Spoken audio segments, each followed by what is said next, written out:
Mesdames et messieurs, bonjour. Merci de prendre le rendez-vous de ce bulletin d'information essentiellement consacré à la culture d'Afrique et de sa diaspora. L'État togolais vient de doter son secteur culturel d'un fonds de 400 millions de francs CFA, un geste fort symbolique qui mérite d'être souligné. C'est justement pour s'inspirer de l'expérience béninoise vieille de 23 ans que le ministre togolais de la Culture s'est rendu au Bénin. M. Fiato Sessenou a profité de son séjour pour visiter le Centre culturel artistique Africa, un lieu dédié aux créations artistiques contemporaines qui bénéficie quelquefois d'une dotation du Fonds d'aide à la culture du Bénin. M. Fiato Sessenou était accompagné par Mme Solange Soumanou, la directrice du Fonds d'aide à la culture du Bénin. Plus de détails dans cet élément.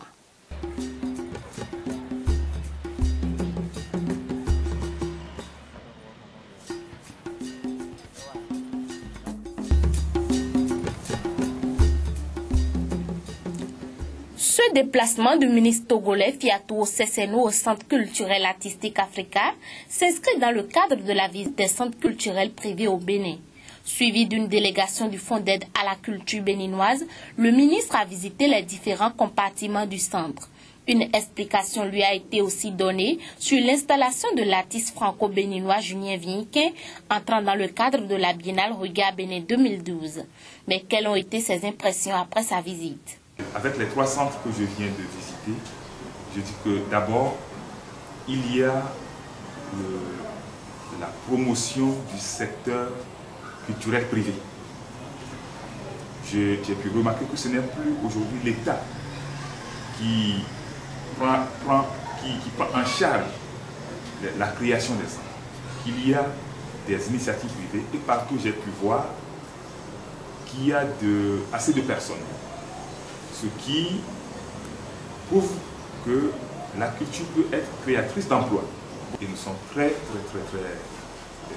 émerveillés par la réalisation, surtout en visitant ce centre polyvalent avec les installations. Nous avons espoir que l'Afrique de demain sera une Afrique très riche en culture et en art. Il est à rappeler que ce centre culturel privé est entièrement financé sur fonds propres par M. Ousmane Aledji, le coordonnateur général du centre. Toutefois, certains grands projets du centre sont financés par le Fonds d'aide à la culture. La première école de perfectionnement en danse contemporaine du Bénin, TRAS, a clos ses ateliers le 9 février dernier. Pour la circonstance, un spectacle de danse contemporaine de performance et une cérémonie de remise d'attestation ont eu lieu dans la grande salle de spectacle du Centre culturel artistique Africa, initiateur du projet. Suivons ensemble l'élément. Sur scène, ce 9 février 2013, les premiers stagiaires de l'école de perfectionnement pour danseurs professionnels TRAS ont présenté au public le résultat de 4 semaines de formation intense en danse contemporaine. Venus d'horizons divers, ces danseurs américains, italiens, allemands, autrichiens, béninois, brésiliens ont conjugué leurs efforts pour une alchimie réussie pour ce qui est de ce premier module de TRAS. Une performance de 50 minutes soutenue par de la musique live, de la musique classique, de rythme et danse du Bénin a permis de clôturer en beauté ce premier module de TRAS. Sincèrement, je suis très satisfaite du travail. C'était un grand effort d'essayer d'organiser et de rassembler les gens. Mais on est satisfait. On est satisfait parce qu'on a pu créer ce parcours comme on voulait. On a analysé certaines danses traditionnelles ensemble avec les participants pour arriver à la dernière semaine à créer ce moment de création individuelle et collective. Il faut retenir que cette première phase de TRAS a démarré depuis le 8 janvier 2013 par un casting pour sélectionner les stagiaires béninois. Depuis le le 16 février dernier, le photographe Albert Watson expose sur les vitrines de la SONAEC et de l'Hôtel du Port une sélection des photos prises en décembre 2011 au Bénin. Les photos de cet artiste qui sont exposées dans le cadre de la Biennale Regard Bénin 2012 s'intéressent à la production du coton made in Bénin. Suivez le reportage de la rédaction. Est-ce que Albert Watson est venu ici dans ce pays? Au début, on a pensé de cette organisation qui s'appelle Aid by Trade et Cotton Made in Africa. Comment est-ce qu'on peut mettre un peu l'attention sur leur projet ici dans ce pays? Et c'était une dame, Madame Strede, qui avait eu la formidable idée. Voilà, on voit par l'aide d'un artiste bien connu, on va essayer de profiter un peu de son œuvre pour que les gens découvrent ce que c'est le Aid by Trade et le Cotton Made in Africa. Fournir un aperçu de la vie des petits producteurs de coton afin de mieux présenter l'Afrique et le travail de coton made in Bénin. C'est l'objectif que vise la fondation Aid by Trade en coopération avec le photographe Albert Watson.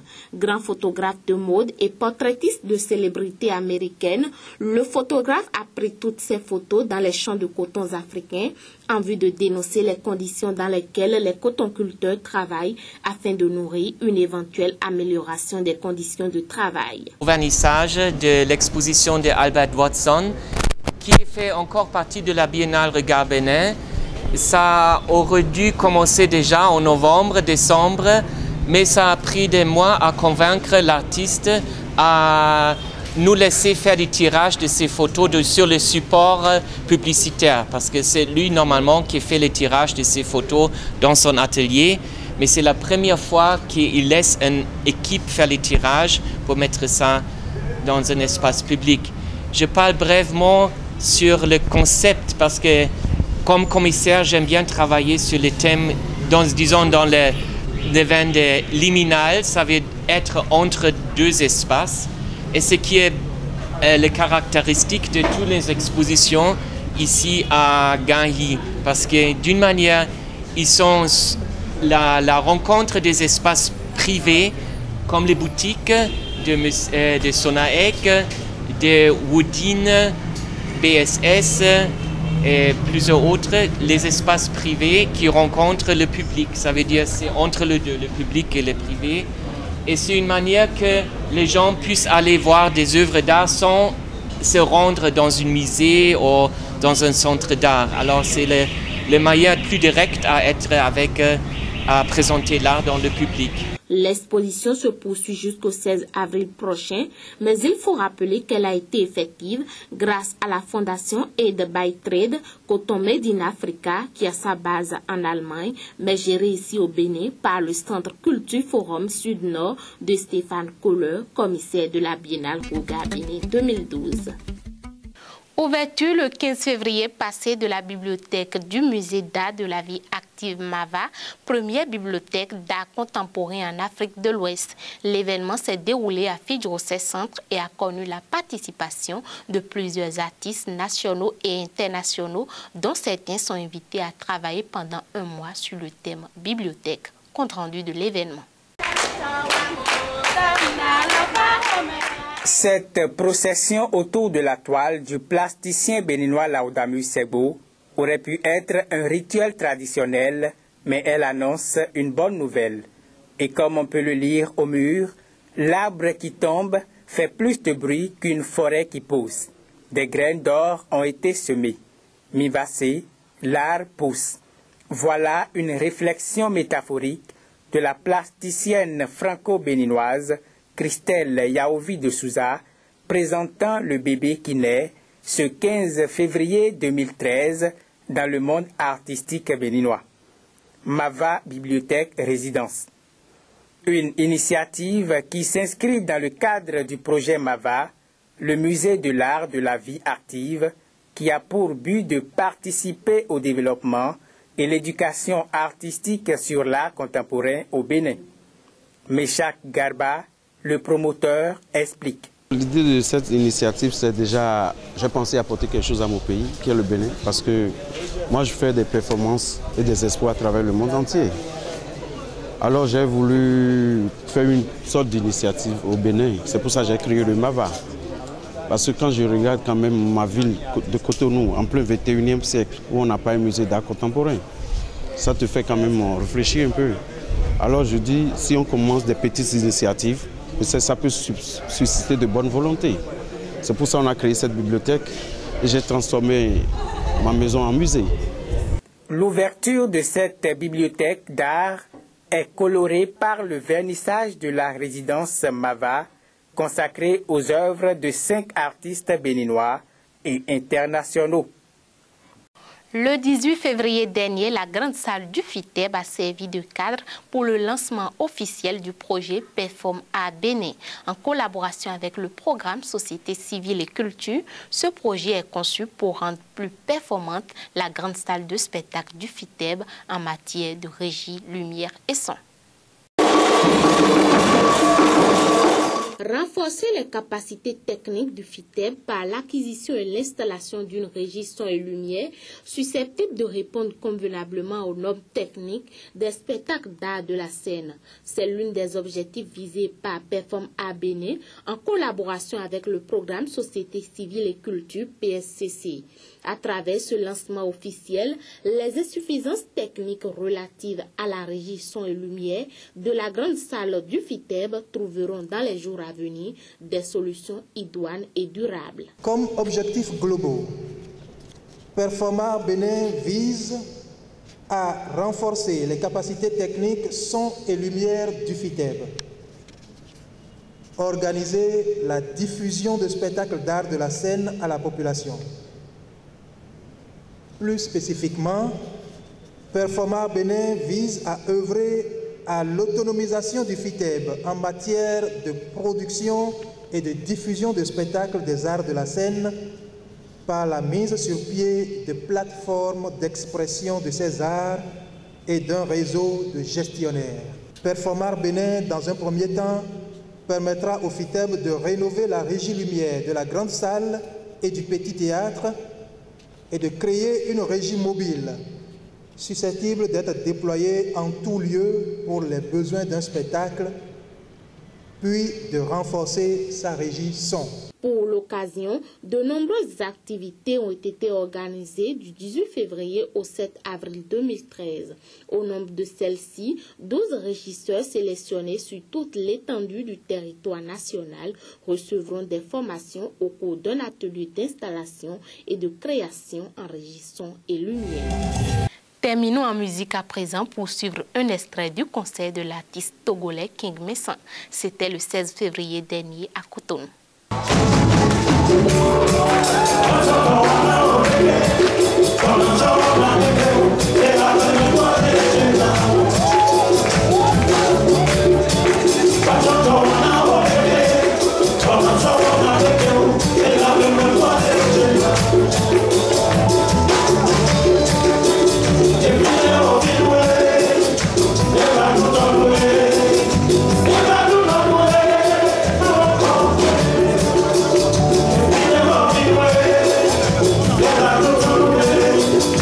Yeah.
C'est ici que se referme ce bulletin d'information que je vous remercie d'avoir suivi. Toute l'équipe de réalisation se joint à moi pour vous souhaiter une bonne semaine de travail. N'oubliez pas, soyez des hommes libres et gardez la foi.